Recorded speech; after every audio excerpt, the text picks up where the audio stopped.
Meet Brandon Stone, an $850 per hour M&A lawyer who lost his entire thoughtful range after routine brain surgery. Now difficulty from acquired thoughtful processing disorder. He's a terrifyingly efficient, high-functioning machine, but one who operates purely on logic and optimization. His perfectly calibrated life is disrupted on a rainy night when he stumbles into a tiny, failing Manhattan flower shop and meets Sharon Liu, the owner, who is both thoughtful and watering her orchids. Sharon is a chaos agent of raw emotion, grieving the loss of her business. Brandon, unable to feel sympathy or connection, finds himself drawn to observing her humanity. The Man Who Couldn't Feel, Part 1, Flatline. Brandon Stone had exactly 3 emotions programmed into his morning routine. Calculated satisfaction at his French press coffee reaching optimal temperature, 96 Celsius, mild irritation at the Wall Street Journal font size requiring reading glasses he refused to buy, and something approximating contentment when his Tom Ford suit hung perfectly on his shoulders. These weren't real emotions, of course. They were more like suggested emotions, thoughtful templates, the neurological equivalent of IKEA furniture instructions for feelings. The irony wasn't lost on him that he'd lost his actual emotions while trying to fix something else entirely. 6 months ago, Brandon Stone had been a perfectly functional asshole. The kind of M&A lawyer who billed $850 an hour, closed deals worth 9 figures before lunch, and had genuinely enjoyed the look of despair on opposing counsel's faces. He'd felt things back then: ambition, satisfaction, the rush of winning, even the occasional poke of loneliness at 2 a.m. in his Tribeca loft. Then came the migraines, blinding, personality-altering migraines that even his obscene health insurance took seriously. An MRI revealed a benign tumor pressing against something important sounding. The surgery was supposed to be routine. Dr. Rashid Chen at Mount Sinai had performed it hundreds of times. Except Dr. Chen had been going through a divorce and had slept approximately 4 hours in 3 days. And approximately 4 millimeters makes all the difference when you're operating on a brain's thoughtful center. The good news, Dr. Chen had said, with what Brandon now recognized as textbook guilt-induced overcompensation cheerfulness, is that cognitively, you're completely intact. Your IQ, memory, logical reasoning, all untouched. And the bad news? Brandon had asked from his hospital bed. Well, how do you feel about the surgery? I don't. Right, yes, that's the bad news. The technical term was acquired thoughtful processing disorder, which sounded much better than we accidentally lobotomized your feelings. Brandon could still recognize emotions in others. In fact, his ability to read people had become almost unnervingly accurate without his own feelings cluttering his judgment. He understood emotion conceptually, the way someone might understand theoretical physics without ever experiencing gravity. He just couldn't feel them anymore. His firm, Whitmore and Associates, had been surprisingly accommodating, mostly because Brandon's billable hours had actually increased. Turns out, when you remove thoughtful investment from corporate law, you become either completely useless or terrifyingly efficient. Brandon had become a negotiating machine, immune to intimidation, flattery, or the soul-crushing boredom of due diligence. You're like a psychopath, his colleague Marcus had said admiringly, but with better hygiene and legal ethics. Psychopaths can feel some emotions, Brandon had corrected, mostly challenge and self-satisfaction. I'm more like a very expensive toaster that happens to practice law. The real problem wasn't work. Work was easy without emotions. The problem was everything else. Dating, for instance, had become a conceptual nightmare. His last attempt had been with Melissa Cartwright, a hedge fund manager he'd met at a charity gala. He still went to these, his calendar reminded him to. She was beautiful, successful, and had found his condition intriguing in that way people find documentaries about serial killers intriguing. So you can't feel attraction? She'd asked over $200 worth of omakase. I can recognize that you're objectively attractive, Brandon had replied. I understand the biological and social markers that constitute beauty. Your symmetrical features, the cultural capital of your Chanel suit, the way you command attention when you speak about emerging markets. But you don't feel attracted to me. I feel approximately the same way about you as I do about this exceptionally well-prepared Chutoro. The date had not led to a second one. His therapist, mandated by the hospital's malpractice settlement, kept insisting that emotions were in there somewhere, just disconnected. Like trying to make a phone call with no service. Have you experienced any breakthroughs? Dr. Patricia Okonkwo asked during their weekly sessions. Any moments where you felt something? Anything at all? I watched The Notebook last week, Brandon offered, as an experiment. And I found the real estate subplot unrealistic and the tax implications of their lifestyle concerning. Dr. Okonkwo had made a note that probably said something like patient is hopeless in therapeutic terminology. The truth was, Brandon had stopped hoping for a breakthrough. He'd adapted. Humans were good at adapting. He'd created systems, algorithms for navigating a feeling world without feelings. He smiled at appropriate intervals, every 4 to 7 minutes in social situations. He'd programmed his phone to remind him to ask people how they were. He sent birthday gifts purchased by an AI that analyzed his contacts' social media preferences. He was fine. He was absolutely, objectively, demonstrably fine. He was so fine that on a Tuesday in October, he stayed at the office until 11 p.m. reviewing merger documents that could have waited until morning. Because going home to his empty loft felt exactly the same as staying, so he might as well bill the hours. This was what passed for decision-making now. Optimization without preference. The rain started around 10, the kind of focused autumn downpour that made Manhattan look like a noir film. Brandon finally packed his briefcase at 11, not because he was tired, he couldn't feel tired in any meaningful sense, but because his calendar indicated he needed 7 hours of sleep for optimal cognitive function. His Tesla was in the shop, even emotionless lawyers couldn't avoid parking garage incidents. So he'd walk to work. In the rain, this now seemed like a suboptimal decision, but Brandon was nothing if not committed to his choices, feeling or no feeling. He had an umbrella, of course. Brandon Stone was the kind of person who had an umbrella, but somewhere between his office and the subway station on Canal Street, the wind had ended it, transforming his $200 Burberry umbrella into a useless fabric form. He stood there, water running down his face, holding the umbrella's skeleton, and thought, this is probably the kind of thing that would have annoyed me. The theoretical annoyance was almost comforting. That's when he saw the flower shop. Part 2. Orchids and Ontology Blooming Nights was the kind of establishment that shouldn't have existed in this part of Manhattan. Wedged between a dim sum restaurant and a shop that sold knockoff handbags with focused enthusiasm. The flower shop glowed against the wet street, its windows fogged with warmth, overflowing with colors that Brandon could catalog but not quite appreciate. More importantly, it was open. At 11 p.m. in the rain. The sign on the door said open in friendly cursive, which seemed either optimistic or delusional for this hour. Brandon's shoes were already ruined, Italian leather, handmade, now squeaking with every step, and he was empirically wet. He couldn't feel cold, exactly, but he understood hypothermia as a concept and would prefer to avoid it. He pushed open the door. The smell pressed him first. Not that he could enjoy it, but he could register it. Earth and pollen and something sweet he couldn't name. The shop was tiny, crowded with buckets of flowers, vines crawling up makeshift trellises, orchids perched on shelves like botanical surveillance cameras. And behind the counter, there was Sharon Liu. Brandon's first thought, catalogued with his usual clinical precision, was that she was beautiful in a way that seemed almost mathematically unlikely.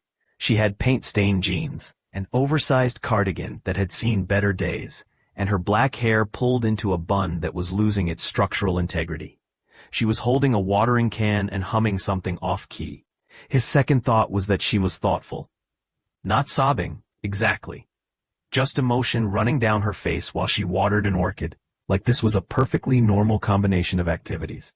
"We're closed," she said, not looking up. "Your sign says you're open," Brandon pointed out. "The sign is optimistic. I'm closed. I'm very wet." She finally looked at him, and Brandon saw her register his designer suit, expensive briefcase, and the general aura of corporate misery he apparently projected. "Okay," she said, in the tone of someone too tired to argue. "You can stand there and drip on my floor if it makes you happy, but I'm not selling any flowers." "Why are you open if you're not selling flowers? Why are you walking around Manhattan in a monsoon in a 3-piece suit?" "It's a 2-piece suit. The vest is just an aesthetic choice." "Fascinating. Still not selling flowers." Brandon should have left. Logically, there was no reason to stay. But something, and he couldn't have articulated what, which bothered him more than the rain, made him set down his briefcase. "Why are you thoughtful?" he asked. Sharon Liu finally set down her watering can and looked at him properly. Her eyes were red-rimmed but sharp, the kind of eyes that looked like they were good at seeing through bullshit. "That's a pretty personal question from a wet stranger. I'm told I lack social awareness," Brandon said. "Medical condition." This seemed to intrigue her slightly. "What kind of medical condition makes you ask strangers why they're thoughtful?" "The kind where I can't actually feel the social nervousness that should prevent me from asking." Sharon tilted her head, studying him with what looked like anthropological curiosity. "Are you trying to be charming?" "No, I'm told I'm very bad at charming now." "Now?" "It's a recent development. Well, 6 months. Recent relative to my lifespan, assuming average mortality rates." "You talk like a serial killer," Sharon observed. "But like a really educated one." "I'm a lawyer." "Same thing, basically." Brandon found his mouth doing something. It took him a moment to recognize it as a smile, a real one, not one of his programmed social obligation smiles. He cataloged this observation with scientific interest. "I'm thoughtful," Sharon said, apparently deciding he was harmless enough. "Because I'm closing this shop. Tomorrow. Well, today technically, it's past midnight." "Why?" "Because the universe has a sense of humor, and my landlord has a sense of greed. Rent's going up 40%. I can barely afford current rent." She said this matter-of-factly, still watering her orchids like she was caring for them right up until the end. "That's unfortunate," Brandon said, using his approximation of sympathy. "Unfortunate," Sharon repeated. "Yeah, that's one word for it." "Complete devastation of my life's work" is a few more words, but less concise. "How long have you had the shop?" 4 years. Opened it when I was 22, which everyone told me was stupid. Turns out they were right. You want to say, "I told you so" on their behalf? Get it out of your system? I don't have a system. That's actually the problem. Sharon paused in her watering. "What?" "Nothing. I'm told I say cryptic things now." "Now?" "Recent development." They looked at each other for a moment, this wet lawyer and this thoughtful florist, in a shop that smelled like earth and endings. "You really can't feel things?" Sharon asked. "Like, at all?" "I had brain surgery. There were complications. Now I understand emotions conceptually, but can't experience them directly. It's like being fluent in a language you can't speak." "That sounds awful." "I wouldn't know. I can't feel awful." "Can you feel not awful?" "Also no." Sharon considered this, then walked over to a bucket of sunflowers. She pulled one out, shook off the excess water, and held it out to him. "Here." Brandon stared at the flower. "You said you weren't selling." "I'm not. I'm giving. There's a difference." "Why?" "Because you're the weirdest person who's walked into my shop in 4 years, and I'm closing tomorrow, and I suddenly don't give a shit about the rules anymore." Brandon took the sunflower. He held it carefully, aware of its fragility, even if he couldn't quite access what people meant when they said flowers were beautiful. "I don't have cash," he said. "Good thing I'm not selling it. I should give you something in exchange." "Fine. Tell me something true." "Like what?" "Anything. I've been lying to myself for 6 months about being able to save this place. I'm tired of lies. Tell me something true." Brandon looked at her, really looked at her, and cataloged what he saw. The paint stains on her jeans, the dirt under her fingernails, the way she held herself, like someone who decided to stop protecting herself from hits, because they were coming anyway. "I can't remember what happiness feels like," he said. "I know I used to feel it. I have memories of the sensation. But I can't access them anymore. It's like trying to remember a dream. The harder I try, the more it dissolves. Some mornings I wake up and think maybe I felt something in my sleep, but by the time I'm conscious enough to examine it, it's gone. And I think that should make me thoughtful. But I can't feel thoughtful about not feeling thoughtful. So it's just this infinite regression of nothing." Sharon stared at him. "Fuck," she said quietly. "That is really true." "You asked." "I did." She pulled out another sunflower, kept this one for herself. "Want to hear something true back?" "Okay. I'm not thoughtful because the shop is closing. I mean I am, but that's not why.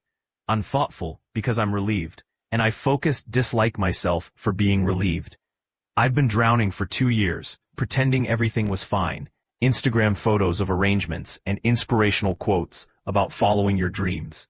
and now I get to quit without it being my fault. The landlord is the bad guy, not me.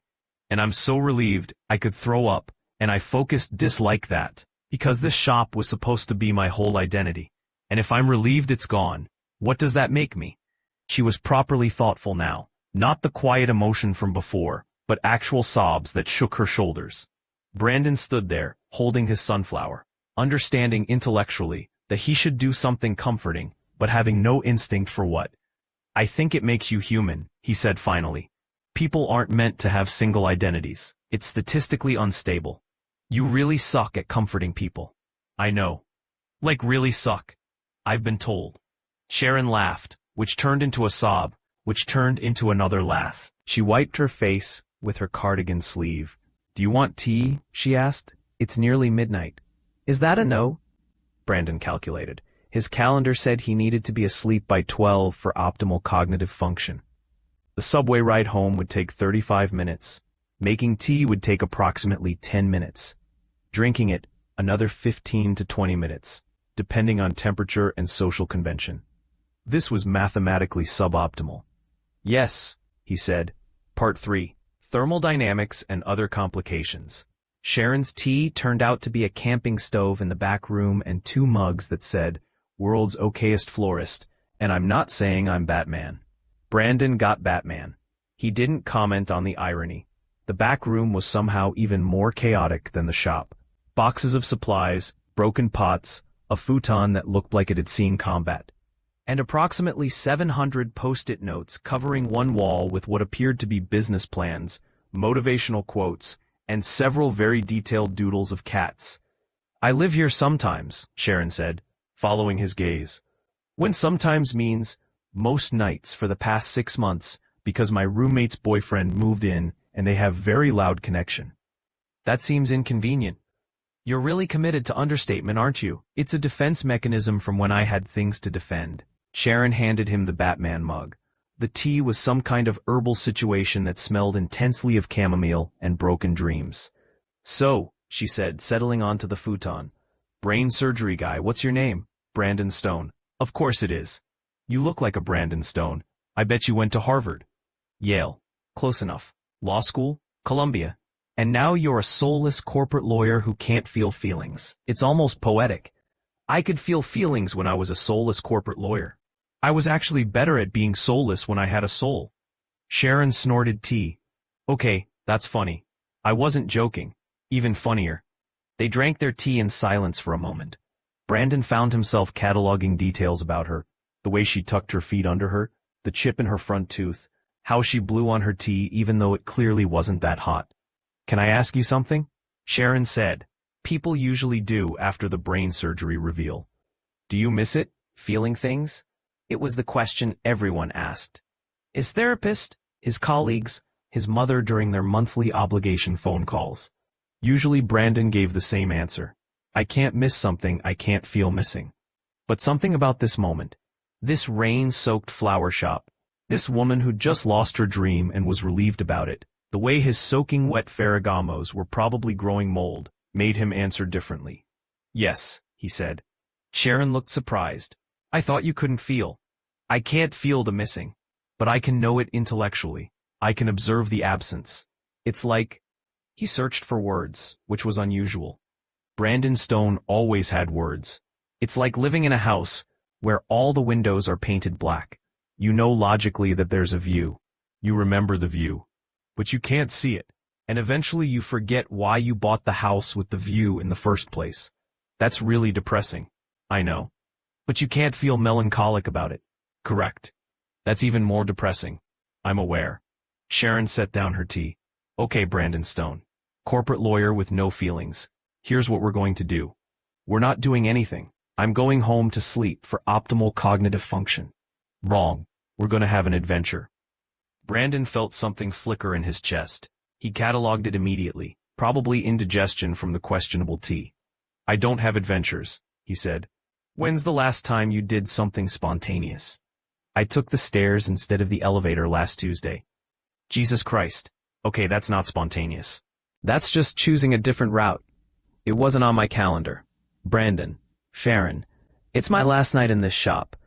I'm going to be here anyway, packing, thoughtful, having an existential crisis about my life choices. You're already here, already wet, already holding a sunflower like you're not sure what flowers are. Stay. Why? Because I'm tired of being alone, and you seem like you could use practice being around a human with feelings, and honestly, what else are you doing? Going home to your definitely too expensive apartment to read merger documents and feel nothing about it. Brandon opened his mouth to argue, then realized she was exactly correct. I bill $850 an hour, he said instead. Cool, I'll pay you in flowers and thoughtful support. I can't feel thoughtful support. Then just flowers. Brandon looked at his sunflower, then at Sharon Liu, with her paint-stained jeans, and her broken dream, and her inexplicable camping stove. His calendar was vibrating in his pocket, reminding him about optimal sleep schedules. He silenced it. Okay, he said. Part 4. The taxonomy of temporary things. Staying, it turned out, meant Sharon putting him to work. If we're doing this, we're doing it right, she announced, suddenly full of manic energy. I'm not just packing this stuff into boxes. I'm going to make arrangements. One last night of arrangements. The most ridiculous, over-the-top, completely uncommercial arrangements I've always wanted to make, but couldn't because customers want roses and things that make sense. I don't know anything about flowers, Brandon protested. Perfect. You can't ruin something you don't understand. This seemed like flawed logic, but Brandon found himself removing his ruined suit jacket and rolling up his sleeves anyway. Sharon worked like a conductor leading an orchestra, pulling flowers from buckets, clipping stems, swearing occasionally when thorns attacked her. She handed Brandon flowers seemingly at random, lilies, carnations, something purple he didn't recognize, and told him to make something. Make what? Anything. Just put flowers together. Pretend you're building something. Brandon looked at the flowers in his hands. Without emotions to guide aesthetic preferences, he defaulted to what he knew. Structural integrity, balance, mathematical proportions. He started arranging based on height ratios and color distribution patterns. Oh my God, Sharon said, watching him. You're arranging flowers like you're arguing a case. I don't follow. You're literally building a logical structure. Look, you've got your thesis flowers at the top, your supporting evidence flowers in the middle, and your foundational precedent flowers at the bottom. Brandon examined his arrangement. She wasn't wrong. Is that bad? It's the weirdest thing I've ever seen. She pulled out her phone and took a picture. I love it. They worked through the night. The rain hammering against the windows, the shop filling with increasingly bizarre arrangements. Sharon made a bouquet that looked like it was shouting. Brandon made something that Sharon said looked like if a law firm was a plant. She made a wreath shaped like a middle finger. He made a centerpiece based on the Fibonacci sequence. Tell me about corporate law, Sharon said around 2 a.m., elbow deep in roses. You don't want to hear about corporate law. I absolutely don't. Tell me anyway. So Brandon told her. He told her about M&A deals, about due diligence, about the peculiar psychology of billion-dollar negotiations. Without emotions to filter his experience, he noticed his descriptions were weirdly clinical, like he was narrating nature documentary about a species he'd observed, but never been part of. I once watched a grown man thoughtful over a warrant clause, he said. He was the CEO of a pharmaceutical company, worth personally about $400 million. But this one clause in the merger agreement made him weep openly in a conference room. What did you do? Before or after the surgery? Both. Before, I felt uncomfortable and called a pause so he could compose himself. After, I simply waited for him to stop thoughtful, and then continued negotiating. We got better terms. That's awful. It was more efficient. Still awful. Brandon considered this while wrapping wire around orchid stems. Yes, he agreed. It probably was. Do you miss being not awful? I miss being able to care that I'm awful. Sharon stopped working and looked at him. That's the saddest thing you've said all night, and you said a lot of thoughtful things. I'm told I'm very depressing now. You keep saying now. Who were you before? It was a good question. Brandon tried to remember Brandon Stone before the surgery. The memories were there, but they felt like he was watching someone else's life. I was ambitious, he said slowly. I liked winning. I liked money. I liked the feeling of being the smartest person in the room. I was probably an asshole, but I was a functional asshole. People respected me, or feared me, which I considered the same thing. I dated occasionally. Always women who understood the relationship was secondary to work. I went to the gym 4 times a week. I had season tickets to the Knicks. I had opinions about craft cocktails. He paused, searching for the right word. Present. I was present in my own life. And now? Now I'm just going through the motions of a life I remember wanting. Sharon had stopped working entirely now. That's fucking horrible. Yes. Can they fix it? Unknown. Dr. Okonkwo says maybe with time. Neural plasticity, alternative pathways. Other words that mean, we have no idea but we're hopeful. How long? Could be months. Could be never. And you're just okay with that? I can't be not okay with it. That's the point. Sharon threw down the tulip she'd been holding. No, fuck that. You can't just accept never feeling anything again. I'm not accepting it emotionally. I'm accepting it logically. There's a difference? For me, there's only logic now. That's bullshit. Sharon was pacing now, working herself up into something. You showed up here. You stayed. You're making weird lawyer flower arrangements at 2 a.m. instead of going home to your optimal sleep schedule. I made a spontaneous choice. That doesn't require emotion. It requires giving a shit about something. I don't.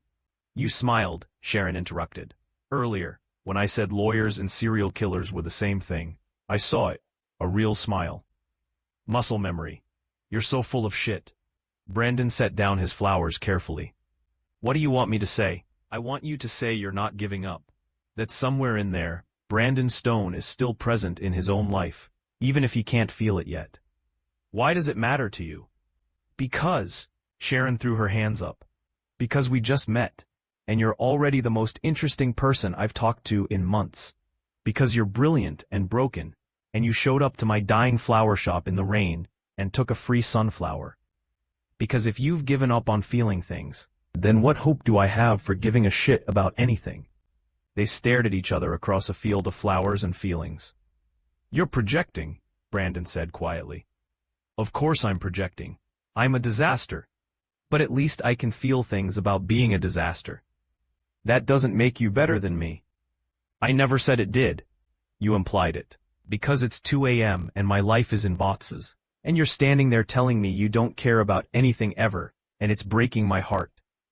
The words hung in the air between them. Sharon looked shocked at herself. I didn't mean. Your heart isn't breaking, Brandon said. You're experiencing acute challenge and projecting your nervousness about your own situation onto my medical condition as a defense mechanism against processing your actual grief. Oh, fuck you and your therapy words. I'm just stating facts. You're being an asshole. I told you I was an asshole. It was literally one of the first things I told you.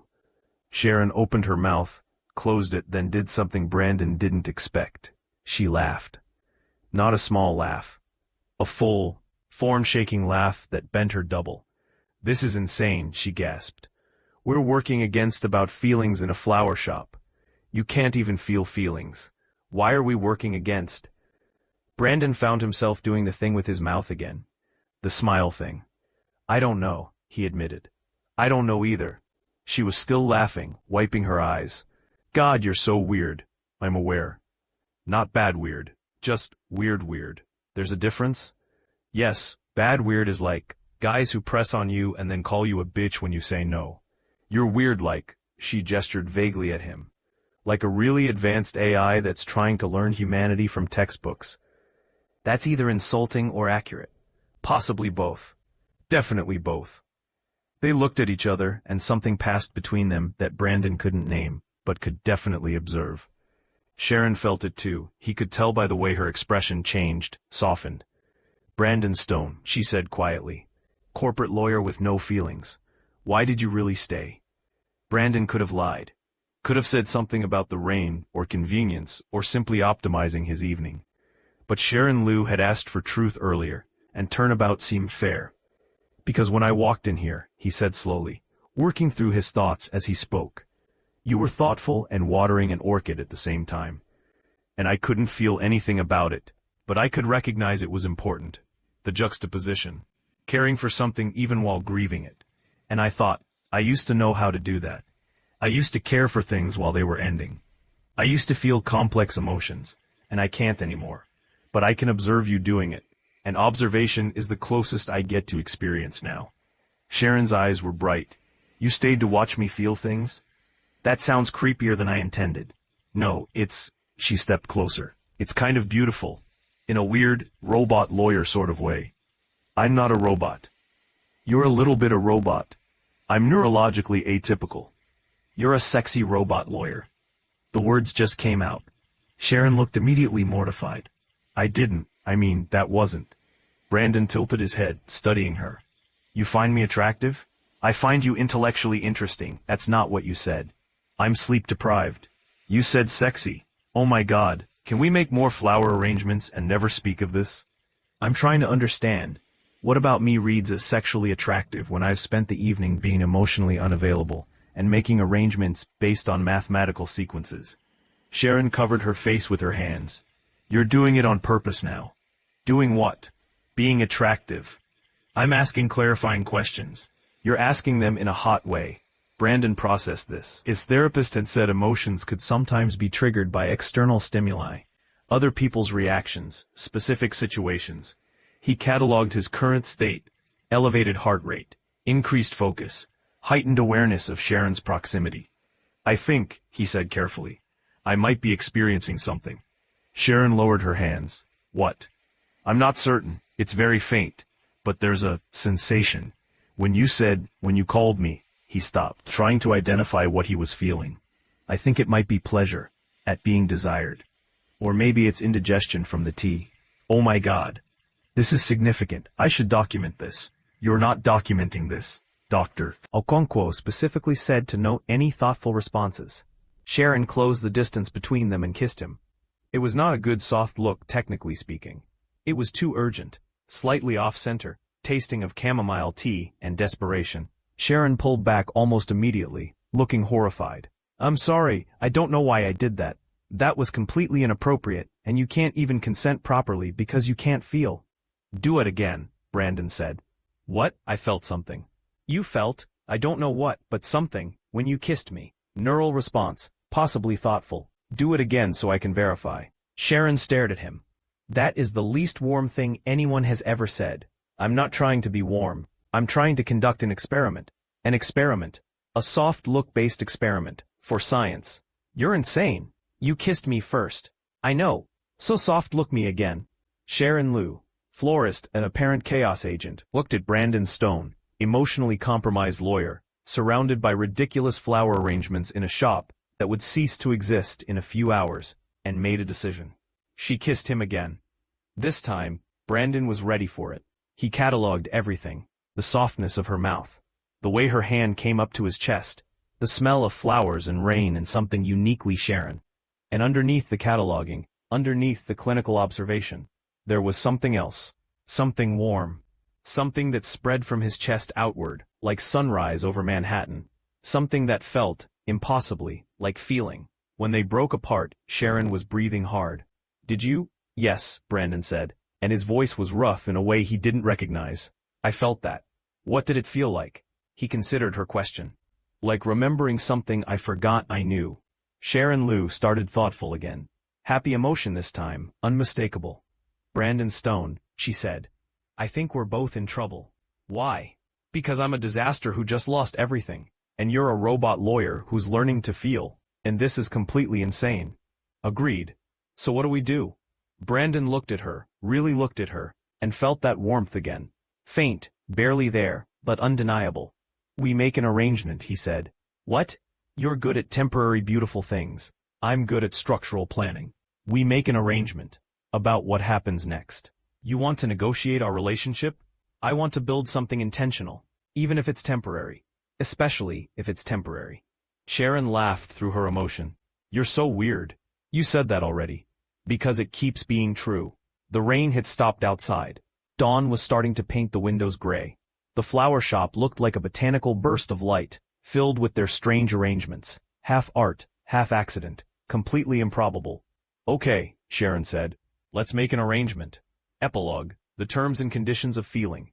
3 months later, Brandon Stone walked into his therapist's office and sat in his usual chair. You're smiling, Dr. Okonkwo observed. Yes. That's new.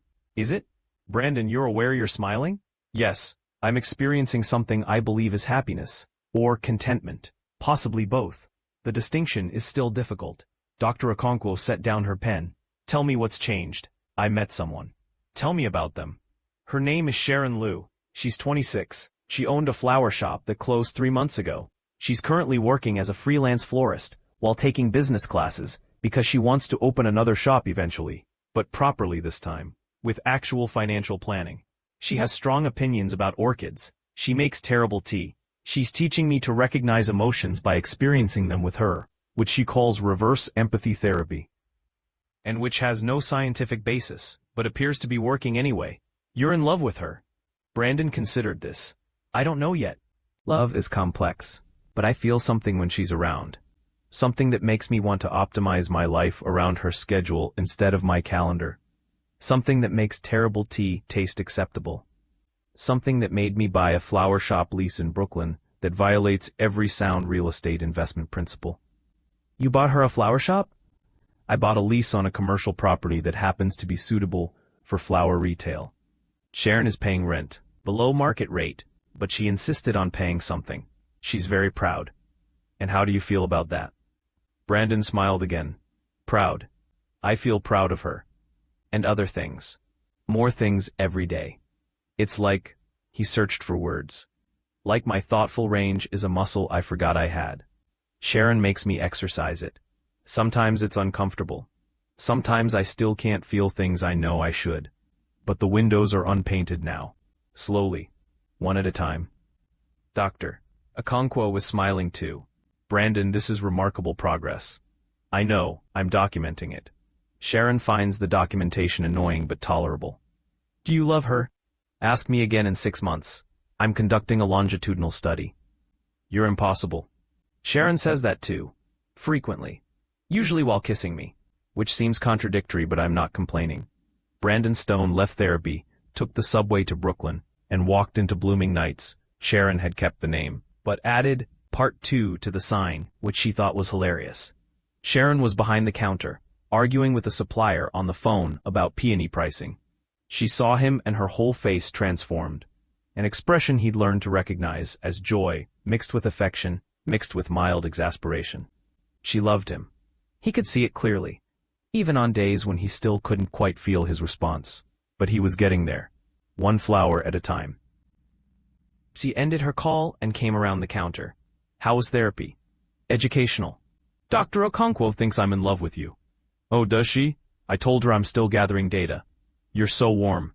I'm trying. Sharon kissed him, and Brandon felt it. That warmth, that impossible sunrise feeling that had started in a dying flower shop on a rainy night. So, Sharon said, what does your calendar say we're doing tonight? Brandon pulled out his phone and deliberately deleted his evening schedule. Nothing planned, he said. I thought we could be spontaneous. Who are you and what have you done with Brandon Stone? I'm still him. Just, he searched for the word, adjacent to who I was. Adjacent Brandon, Sharon said thoughtfully. I like him. He likes you too. Does he feel that or know it? Both, Brandon said and meant it. Outside, it started to rain again. Neither of them minded. They'd learned something about rain and flower shops and the improbable geometry of two broken people building something whole. It wasn't logical. It wasn't optimized. It wasn't on anyone's calendar. But it was, against all odds and brain surgery and failed flower shops and the systematic brutality of Manhattan real estate, something very close to perfect. Or at least that's what Brandon felt. And feeling it was enough. The end. I love making these videos for you. If you liked this story, then please like, subscribe to my channel, and switch on the notifications for more entertaining stories. Please also leave a comment for any story suggestions.